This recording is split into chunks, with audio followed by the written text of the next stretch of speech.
Hello friends, आपके सामने चंद शेर पेश करूँगा। पसंद आ जाए तो सुभान अल्लाह कह देना। मोहब्बत का घना बादल बना देता तो अच्छा था। मोहब्बत का घना बादल बना देता तो अच्छा था।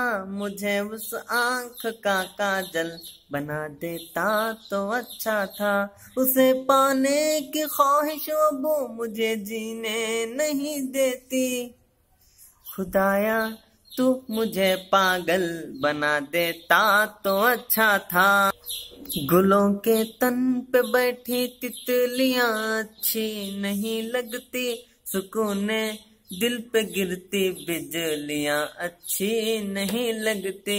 यकीन जानो वो जिस दिन से मेरी कॉलेज में आई है, मुझे कॉलेज की अपनी छुट्टियां अच्छी नहीं लगती।